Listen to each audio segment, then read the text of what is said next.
एक बार बच्चों आप लोगों का मैं फिर से स्वागत करता हूं आपकी अपनी class maths by SP sir में। आज हम लोग बहुत दिन बाद फिर से वीडियो बना रहे हैं और ज्योमेट्री के उसी आगे टॉपिक से ही बना रहे हैं जितना हम लोगों ने करवा दिया था, जस्ट उसी के बाद से ही देखेंगे। आइए आज हम लोग स्टार्ट करते हैं शीर्ष लंब। समझते हैं शीर्ष लंब क्या है। शीर्ष लंब एल्टीट्यूड, त्रिभुज के शीर्ष से सामने वाली भुजा पर डाला गया लंब शीर्ष लंब कहलाता है। इसको समझते हैं। त्रिभुज है, त्रिभुज में आप जानते हैं त्रिभुज में तीन शीर्ष होते हैं, तीन भुजाएं होती हैं, सारी चीजें तीन तीन होती हैं। किसी भी शीर्ष से हम अगर कोई लंब सामने वाली भुजा पर खींचते हैं तो ये क्या कहलाएगा? शीर्ष लंब कहलाएगा।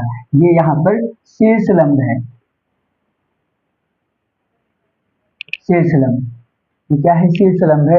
ये इस शीर्ष से, शीर्ष ए से सामने वाली भुजा पर 90 डिग्री पर है, अतः ये क्या है? शीर्ष लंब है। ऑर्थो सेंटर, शीर्ष लंब केंद्र की बात करते हैं। शीर्ष लंबों के कटान बिंदु को हम लोग शीर्ष लंब कहते हैं, शीर्ष लंब केंद्र कहते हैं। कोई भी शीर्ष लंब है, शीर्ष लंब के कटान बिंदु को, यहाँ पर ये त्रिभुज है, इस त्रिभुज में शीर्ष लंब भी कितने होंगे? तीन तीन होंगे। ये शीर्ष लंब है, शीर्ष ए से खींचा गया है, शीर्ष सी से खींचा जाएगा, ये शीर्ष लंब हो गया, और शीर्ष बी से खींचा जाएगा, ये शीर्ष लंब है। और ये शीर्ष लंब जहां पर काट रहे हैं इस बिंदु को शीर्ष लंब केंद्र कहते हैं। इस बिंदु को शीर्ष लंब केंद्र कहते हैं, शीर्ष लंब केंद्र। ऑर्थो सेंटर कहा जाता है इसे। ध्यान से समझिएगा बच्चे, इसका नाम क्या है? Ortho centre. ऑर्थो सेंटर, जहां पर भी शीर्ष लंब मिलते हैं या एक दूसरे को काटते हैं वो क्या होता है? शीर्ष लंब केंद्र कहलाता है। शीर्ष लंब केंद्र सभी त्रिभुजों में अलग अलग स्थानों पर होते हैं। आइए हम लोग देखते हैं कि अलग अलग स्थानों पर कहाँ होते हैं। उससे पहले हम परिभाषा लिख लेंगे। इसकी डिफिनेशन क्या होगी? शीर्ष लंबों के कटान बिंदु को शीर्ष लंब केंद्र कहते हैं। हमने देखा है कि कहाँ किस बिंदु पर काट रहा है? बिंदु ओ पर काट रहा है, अतः शीर्ष लंब केंद्र यहाँ पर क्या हो जाएगा? ओ हो जाएगा। अब आइए देखते हैं अलग अलग त्रिभुजों में शीर्ष लंब केंद्र कहाँ पर स्थित होता है। तो न्यून कोण त्रिभुज में शीर्ष लंब केंद्र त्रिभुज के अंदर स्थित होता है। अगर हम न्यून कोण त्रिभुज बनाएंगे और इसमें शीर्ष लंब केंद्र देखेंगे तो शीर्ष लंब केंद्र जो होगा वो त्रिभुज के अंदर स्थित होगा, त्रिभुज के अंदर स्थित होगा। ये होगा शीर्ष लंब केंद्र। शीर्ष लंब केंद्र यहाँ पर स्थित है, ये शीर्ष लंब केंद्र यहाँ पर त्रिभुज के अंदर स्थित है। यहाँ पर शीर्ष लंब केंद्र कहाँ पर है? इसे हम लोग लंब केंद्र भी कहते हैं। शीर्ष लंब केंद्र बोलिए या सिर्फ केवल लंब केंद्र बोल दीजिए, लंब केंद्र, दोनों सेम है, ठीक है। तो यहाँ पर लंब केंद्र त्रिभुज के अंदर स्थित होगा। अगले त्रिभुज में हम लोग देखते हैं,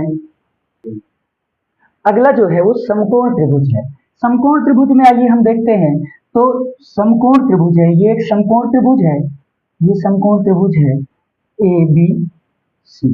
अब यहाँ पर अगर हम लोग समझेंगे कि शीर्ष लंब, इस शीर्ष से अगर हम सामने वाली भुजा पे लंब खींचेंगे तो पहले से ही खींचा जा चुका है। अब दूसरा लंब इस शीर्ष से नहीं खींचा जा सकता।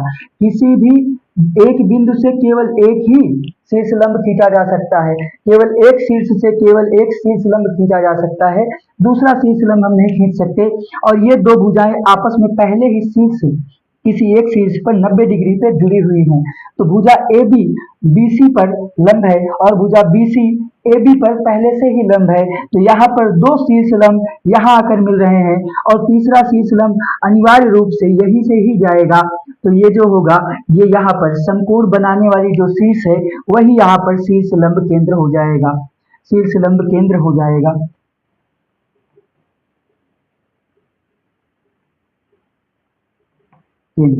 अब इसके अंदर हम दूसरा शीर्ष लंब नहीं खींच सकते थे। इस शीर्ष से दूसरा लंब नहीं खींचा जा सकता, केवल एक ही 90 डिग्री पर होगा। अगर यहाँ से थोड़ा सा भी विचलित करेंगे तो वो 90 डिग्री के अलावा दूसरे डिग्री पर मान चला जाएगा और वो लंबवत नहीं रह जाएगा। अतः केवल यहाँ पर जो पहले से खींचा गया है यही हमारा, यही इसका लंब और आधार ही क्या हो जाएंगे? शीर्ष लंब को बनाएंगे। लंब और आधार जहाँ मिलेंगे जिस शीर्ष पर, वही शीर्ष लंब केंद्र हो जाएगा। अगला देखते हैं अधिक कोण त्रिभुज। अधिक कोण त्रिभुज में शीर्ष लंब केंद्र त्रिभुज के बाहर एवं अधिक कोण के पीछे स्थित होता है। ये क्या बात है? आइए इसको समझते हैं हम लोग। एक अधिक कोण त्रिभुज है ये अधिक कोण त्रिभुज है। अगर हम इसको बनाते हैं ए बी तो हम सी। अब यहाँ पर अगर हम चाहेंगे शीर्ष लंब खींचना, इस शीर्ष से क्या हम कोई लंब इस त्रिभुज के अंदर खींच सकते हैं? क्या वो लंबवत होगा? इस शीर्ष से खींचने का प्रयास करते हैं, देखते हैं क्या ये खींचा जा सकता है? तो ये कभी भी 90 डिग्री पर नहीं होगा, अतः ये गलत है, यहाँ पर हम नहीं खींच सकते। ठीक उसी प्रकार इस शीर्ष से अगर हम खींचना चाहेंगे, इस शीर्ष से भी अगर हम यहाँ खींचना चाहेंगे तो वो भी कभी भी 90 डिग्री नहीं होगा, वो भी गलत होगा। अतः यहाँ पर शीर्ष लंब जो है हम अंदर नहीं खींच सकते। अब क्या करेंगे, अगर इस भुजा को हम थोड़ा सा ऐसे ही बढ़ा दें तो शीर्ष लंब खींचना चाहें तो यहाँ से सामने वाली भुजा पर शीर्ष लंब ये हो जाएगा, ये शीर्ष लंब होगा। ठीक है, अब ये 90 डिग्री पर दिख रहा है। ठीक उसी प्रकार अगर हम देखेंगे इस भुजा पर खींचना है तो यहाँ से शीर्ष लंब खींचा जाएगा और ये यहाँ पर कहीं आके मिल जाएंगे, ये यहाँ पर मिल जाएंगे। जहां पर मिलेंगे ये क्या होगा, ये त्रिभुज के बाहर स्थित बिंदु है, ये त्रिभुज के बाहर स्थित है और ये क्या है, अधिक कोण के पीछे स्थित है। तो अधिक कोण त्रिभुज में शीर्ष लंब केंद्र जो होता है वो त्रिभुज के बाहर होता है। शीर्ष लंब केंद्र त्रिभुज के बाहर एवं अधिक कोण के पीछे होता है। यहाँ पर आप जब तीसरा शीर्ष लंब खींचेंगे तो वो भी कहाँ जाएगा, ये यहीं से शुरू होकर जाएगा। तीसरा शीर्ष लंब केंद्र भी यहीं से होकर जाएगा, तीसरा शीर्ष लंब इसी केंद्र से होकर जाएगा और ये हो जाएगा केंद्र। ठीक है, इसको ध्यान से समझिएगा। अब आइए समझते हैं यूलर लाइन क्या होता है। यूलर लाइन क्या होता है बच्चे, तो किसी भी त्रिभुज में तीन केंद्र, ध्यान से याद रखिएगा, तीन केंद्र एक ही रेखा पर स्थित होते हैं। किसी भी त्रिभुज में तीन केंद्र एक ही रेखा पर स्थित होते हैं और जिस रेखा पर स्थित होते हैं उस रेखा को हम यूलर लाइन कहते हैं। जैसे ये त्रिभुज है, इस त्रिभुज में तो वो तीन केंद्र कौन कौन से होंगे, वो क्रमशः तीन केंद्र कौन होंगे, वो जो तीन केंद्र होंगे इस रेखा पर मान लेते हैं स्थिर है, इस रेखा पर स्थित है और ये तीन केंद्र कौन से होंगे, तो पहला यहाँ पर होगा, याद रखिएगा ऐसा ही क्रम होता है, ये होगा परिकेंद्र होगा और ये होगा केंद्रक या फिर आप इसी को जानते हो माध्य केंद्र के नाम से। और ये जो तीसरा है इसे आप कहते हो लंब केंद्र, ये होगा लंब केंद्र या शीर्ष लंब केंद्र। अब यहाँ पर ध्यान देने वाली बात यह है कि ये जो केंद्रक है, इस केंद्रक से परिकेंद्र और लंब केंद्र की जो दूरी है वो किस अनुपात में है, तो केंद्रक से अगर परिकेंद्र 1 सेंटीमीटर की दूरी पे होगा तो लंब केंद्र भी कितने सेंटीमीटर की दूरी पे होगा, वो 2 सेंटीमीटर की दूरी पे होगा। सदैव जो इसका अनुपात है वो 1:2 के अनुपात में होता है। हम इसको बोल सकते हैं, अगर यहाँ से यहाँ की दूरी x है, यहाँ से यहाँ की दूरी 2x होगी। हमने डेफिनेशन भी लिख दिया है, यूलर लाइन किसी भी त्रिभुज में परिकेंद्र, केंद्रक एवं लंब केंद्र एक ही रेखा पर स्थित होते हैं, उस रेखा को यूलर रेखा कहते हैं। केंद्रक से परिकेंद्र एवं लंब केंद्र की दूरी क्रमशः 1:2 के अनुपात में होती है। जो हमने यहाँ पर समझा है वो हमने यहाँ पर पहले से ही लिख दिया है। अब नोट देखिएगा बच्चे, लिखा गया, 2 नोट हमने लिखवाया है। दूसरा जो नोट है, समबाहु त्रिभुज में सभी केंद्र एक ही बिंदु पर स्थित होते हैं। इसका मतलब अगर कोई त्रिभुज समबाहु त्रिभुज है तो उसमें यूलर रेखा जो है वो बनेगी ही नहीं। सब के सब जो केंद्र होंगे वो एक ही बिंदु पर स्थित होंगे। यही बिंदु जो है यहीं पर परिकेंद्र होगा, परिकेंद्र भी यहीं पर होगा, यहीं पर अंतः केंद्र भी होगा, अंतः केंद्र इसी बिंदु पर होगा, इसी पर केंद्रक भी होगा एक ही बिंदु पर और इसी बिंदु पर ही जो है वो लंब केंद्र भी होगा, लंब केंद्र या शीर्ष लंब केंद्र। तो इसका मतलब जो समबाहु त्रिभुज है, समबाहु त्रिभुज में यूलर रेखा का निर्माण ही नहीं होगा, क्योंकि सबके सब जो केंद्र हैं वो एक ही बिंदु पर हैं। और जो तीसरा हमारा नोट है उस नोट को देखेंगे, लिखा गया है यूलर रेखा पर अंतः केंद्र स्थित नहीं होता है।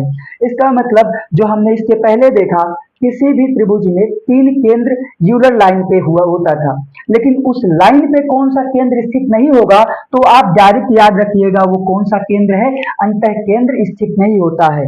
यूलर लाइन पे कौन सा केंद्र स्थित नहीं होता है, तो अंतः केंद्र स्थित नहीं होता है। ये प्रश्न सीधा सीधा पूछा जाता है कि यूलर रेखा पर कौन सा केंद्र स्थित नहीं होता है, तो उत्तर होता है अंतः केंद्र स्थित नहीं होता है। अब आइए देखते हैं त्रिभुजों के गुण। त्रिभुजों के गुण में क्या है, सबसे पहला जो है, कोई भी त्रिभुज है, अगर कोई भी त्रिभुज है,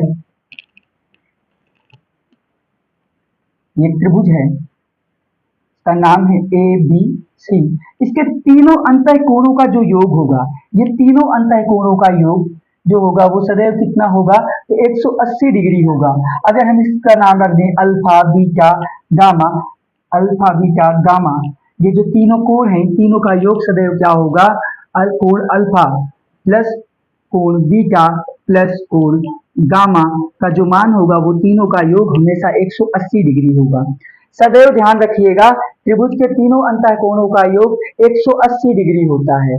और इसी प्रकार त्रिभुज के जो बाह्य कोणों का योग होगा, बाह्य कोण आपको जब भी बनाना है तो किसी एक तरफ से ही चलिएगा। जैसे मुझे इसमें बनाना है बाह्य कोण, तो इस रेखा को अगर मैं बढ़ा रहा हूं तो ये देखिए ये बीटा है, अब ये यहाँ पर बाह्य कोण बन जाएगा। मैंने इसको बढ़ाया है, इसमें मैं इसको बढ़ा ले रहा हूँ, ये बाह्य कोण बन जाएगा, और इसमें मैं इसको बढ़ा ले रहा हूँ और ये बाह्य कोण बन जाएगा। ये जो बाह्य कोण बने हैं, इन तीनों बाह्य कोणों का योग, इन तीनों बाह्य कोणों का योग 360 डिग्री होगा। तो दूसरा गुण जो है, त्रिभुजों के तीनों बाह्य कोणों का योग सदैव 360 डिग्री होता है। त्रिभुजों के तीनों बाह्य कोणों का योग 360 डिग्री होता है। ठीक है, ये दूसरा हो गया। आइए तीसरे गुण की बात कर लेते हैं। अगला जो है वो त्रिभुज का बाह्य कोण सुदूर अंतः कोणों के योग के बराबर होता है। तो त्रिभुज, कोई भी त्रिभुज हो, त्रिभुज बच्चे कोई भी हो, ध्यान दीजिएगा, इस त्रिभुज में अगर हम कहें ये त्रिभुज है ए बी सी, इसमें एक कोण, जो बाह्य कोण की बात कर रहा हूं मैं, ये जो एक बाह्य कोण है, इस कोण का नाम मैं रख देता हूं ये एक्स है, ये बाह्य कोण एक्स है, ये बाह्य कोण एक्स, ये इसका जो मान होगा सुदूर अंतः कोणों के योग के बराबर होगा। तो इस कोण से दूर कौन से अंतः कोण स्थित है, एक कोण तो ये है लेकिन ये इसके पास में ही है, लेकिन आप देखिए दो कोण इससे दूर स्थिर है, इसको हम अल्फा बोल देते हैं, इसको बीटा बोल देते हैं। ये दो कोण इस कोण से दूर स्थित है, तो त्रिभुज का बाह्य कोण सुदूर अंतः कोणों के योग के बराबर होगा। तो हम बोल सकते हैं कोण एक्स बराबर होगा कोण अल्फा प्लस कोण बीटा। तो यहाँ पर ये दो कोणों का योग जो होगा वो इसके बराबर होगा। आइए हम इसे प्रूव करते हैं। आइए समझते हैं कैसे प्रूफ होगा। देखिएगा बच्चे, अगर मैं बोल दूं ये है 50 डिग्री, ये 50 डिग्री है, और इसे मैं बोल देता हूं 60, और हम जानते हैं त्रिभुज के तीनों आंतरिक कोणों का योग कितना होता है, 180 डिग्री होता है। ये 50, ये 60, तो ये 110 हो गया, और ये फिर कोण कितना होगा, ये 70 डिग्री होगा। ये 70 डिग्री होगा ना बच्चों, ये 70 डिग्री हो गया। अब अगर मैं इस रेखा को थोड़ा सा आगे बढ़ा दूं, इस रेखा को थोड़ा से आगे बढ़ा देता हूं, तो ये एक सरल रेखा हो गया, और सरल रेखा पर बना कोण 180 डिग्री होता है।